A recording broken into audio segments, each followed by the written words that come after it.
Akhirnya seminggu telah berlalu, film The Last of Us episode 3 yang kita tunggu-tunggu telah tayang juga. Seperti biasa, saya ingatkan buat kalian yang baru gabung sini, alangkah bagusnya kalian menonton episode 1 dan 2-nya dulu, biar kalian mengikuti cerita film ini. Untuk kalian yang ingin menonton, kalian bisa langsung masuk di playlist yang sudah saya buat. Tanpa lama-lama, mari kita masuk di alur cerita film The Last of Us episode 3 yang berjudul Long Long Time.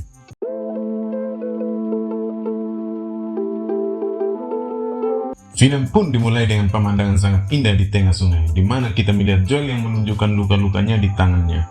Dan dia seperti sedang membangun sebuah menara batu, seolah dia kehilangan harapan. Dengan sangat sedih, Joel pergi menemui Ellie yang sedang menunggunya di belakang pohon. Kemudian, Joel memutuskan untuk membawa Ellie ke Billy dan Frank, karena di episode 2 kemarin, Tess meminta Joel untuk membawa Ellie ke mereka. Ask you for anything, not to feel the way I felt, not to be I need you to get her to Bill and Frank's. Setelah memulai perjalanan mereka, kemudian mereka singgah di sebuah rumah tua, karena di tempat ini seperti telah ditinggalkan Joel dulu. Hal ini Ellie sangat penasaran sama tempat ini. Di sana juga ada permainan arcade dari Mortal Kombat.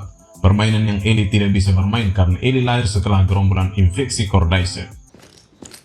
Never play this one? Sementara Joel mencoba mencari lebih banyak persediaan seperti yang diharapkan. Selagi Joel lagi sibuk mengambil barang, Ellie malah masuk ke ruang bawah tanah dan niatnya mau cari barang, dan memang benar ada satu barang yang ditemukan. Namun tak hanya itu saja yang ditemukan, ia juga menemukan seorang zombie yang badannya sudah ketimpa reruntuhan. Terlihat separuh wajahnya sudah dipenuhi jamur. Bukannya Ellie langsung cabut, ia malah mendekati zombie itu. Dia bahkan menyayat sedikit jidat zombie, dan kemudian menusuknya sampai mati. Ellie? Picked over my ass. Setelah itu mereka kemudian melanjutkan perjalanan mereka, sambil Ellie bertanya kenapa wabah ini bisa terjadi. Kata Joel disebabkan oleh jamur yang bermutasi. Jamur itu masuk ke makanan yang sebagian bahannya adalah tepung dan juga gula. Kemudian dikirim ke seluruh dunia untuk dijual, dan orang-orang yang memakannya akan langsung terinfeksi. Itulah yang terjadi pada nenek-nenek yang ada di episode 1. Saat mereka sudah mau sampai ke tempat Bill dan juga Frank, yang tempat itu berada di sebuah kota kecil. Saat berada di perbatasan kota, Joel mengajak Ellie untuk memutar lewat jalan lain, karena ada sesuatu yang berada di depan yang seharusnya tidak dilihat sama Ellie. Namun, karena Ellie yang keras kepala, dia pun langsung saja lewat jalan itu. Alhasil dia pun dibuat terkejut dengan penampakan ini. Whatever it was, it's gone. Di situ ada tengkorak para warga kota yang dibunuh oleh para tentara. Jadi guys, seminggu setelah wabah terjadi, para tentara mengevakuasi orang-orang ke zona karantina. Sayangnya tidak semua warga dibawa, karena keterbatasan tempat mereka, kemudian dibantai untuk mencegah penularan. Karena jika mereka hidup dan kemudian terinfeksi, itu akan membahayakan orang-orang lain. About a week after Outbreak Day, soldiers... Setelah itu, kita akan melihat kilas balik kejadian itu, tempat pada tanggal 30 September 2003. Puluhan warga kota dibawa dengan menggunakan mobil militer, beberapa dibawa ke zona karantina. Sementara yang lainnya dibantai di tempat tadi. Rumah-rumah disemprot cat pilox warna merah menandakan kalau rumah itu tidak ada penghuni lagi. Namun tanpa mereka sadari, ada satu orang yang masih bersembunyi. Dia lagi mantau dengan kamera CCTV, menunggu mereka untuk pergi dari sana. Not today, you New World Order jackboot fucks. Sesaat setelah mereka pergi, dia kemudian keluar dari ruangan rahasianya sambil memakai masker dan memegang shotgun. Kemudian dia keluar dari rumah setelah memastikan tidak ada orang lain lagi. Pria itu kemudian membuka maskernya, dan pria itu sendiri adalah Bill. Bill ini bukan orang sembarangan guys, dia orang yang sangat cerdas, yang bisa melakukan apa saja.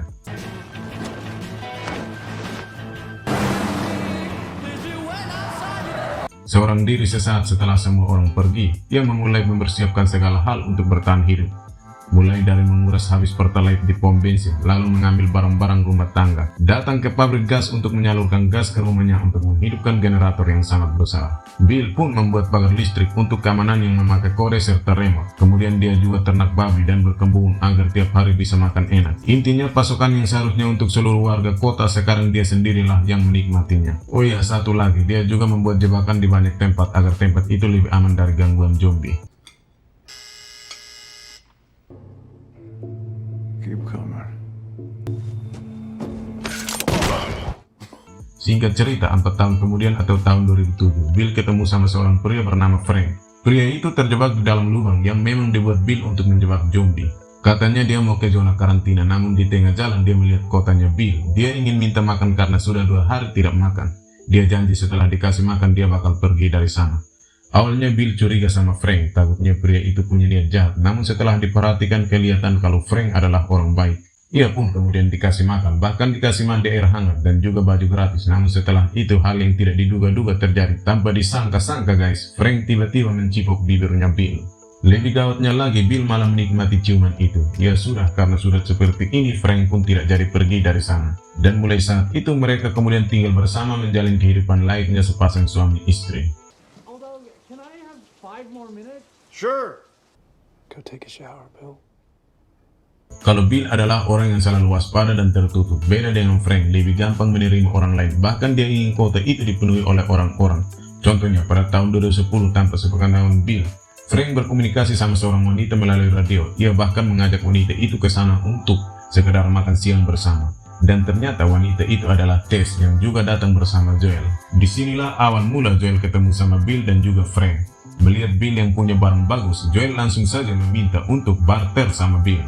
I don't need you or your friend complicating our lives. Ada beberapa hal yang tidak dipunya Bill. Di sana yang bisa didapatkan Joel di zona karantina seperti kawat besi untuk pagar listriknya. Joel bisa memberikan beberapa gulungan kawat yang bisa dengan mudah didapat di zona karantina. Tanpa mikir, Bill langsung menolak. Ia merasa tidak butuh apapun dari Joel.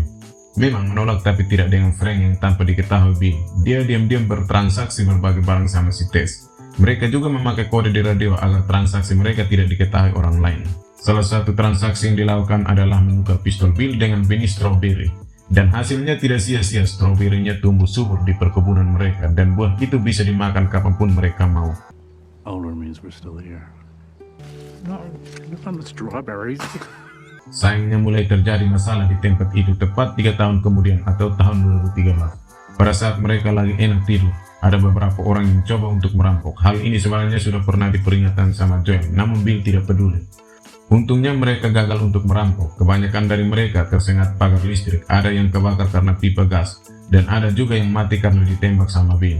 Tak disangka Bill juga sempat kena tembakan para perampok, namun setelah dirawat sama Frank, dia kemudian berhasil selamat. Dan kehidupan bahagia mereka kemudian berakhir pada tahun 2023. Frank sekarang duduk di kursi roda karena penyakit yang tidak diketahui. Di sini keadaan mereka juga sudah tua, seakan tinggal menunggu hari untuk dipanggil sama Tuhan. Tapi walaupun begitu, Bill tetap setia merawat Frank. Frank yang tidak mau terus-terus merepotkan Bill kemudian minta sesuatu untuk terakhir kalinya. Dia ingin mereka menikah lalu makan malam romantis. Kemudian obat-obat Frank dimasukkan semua ke dalam minumannya dan terakhir itu akan menyebabkan dirinya meninggal karena overdosis. Mendengar itu, Frank langsung menangis, tidak menyangka semua bakal berakhir seperti ini. Sambil melakukan apa yang disuruh sama pacarnya itu, semua perintah Frank dilakukan dengan baik sama Bill.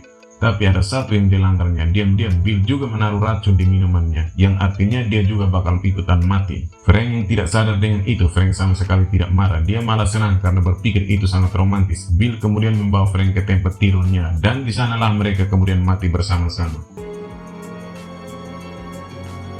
Setelah itu, sekarang kita balik lagi ke Joel dan juga Ellie yang sekarang sudah sampai di rumahnya Bill. Ini sudah beberapa hari sejak kematian Bill dan juga Frank. Di sana Ellie menemukan kunci mobil dan sebuah surat yang dibuat oleh Bill. Isinya dia menyuruh Joel jangan membuka kamar karena mereka sudah mati. Ambil apapun yang Joel butuhkan. Ia juga bilang kalau masih banyak orang baik di dunia ini selagi bisa dibantu, maka bantulah seperti yang dilakukan pada Frank dulu. Joel yang awalnya sudah tidak berniat lagi membawa Ellie ke Fireflies langsung berubah pikiran setelah membaca itu. Sama seperti tujuan semula, dia tetap akan pergi menemui Tommy. Kebetulan Tommy adalah mantan anggota Fireflies yang masih punya kenalan teman-temannya dulu. Mungkin saja teman-temannya bisa membawa Ellie ke Dr. Fireflies. Sebelum mereka pergi, Joel terlebih dahulu masuk ke ruangan rahasia Bill untuk mengambil beberapa senjata dan juga peluru. Mereka juga menyegarkan diri dengan mandi air hangat, serta mengganti baju mereka yang sudah sangat bau. Oh ya, lupa satu, mereka juga ambil tisu toilet agar bisa cewek setelah habis berak. Mereka kemudian berangkat dengan naik mobil. Ini pun sekaligus menjadi scene terakhir dari episode ketiga The Last of Us. Jadi itulah guys, alur cerita The Last of Us episode ketiga kali ini. Jadi menurut saya kali ini episode sedikit membosankan. Ya, karena mungkin dari episode 3 dengan judul Long Time, makanya tidak ada adegan ngeri-ngeri. Jadi bagaimana menurut kalian dalam episode kali ini? Kalian bisa tinggalkan komentar ya.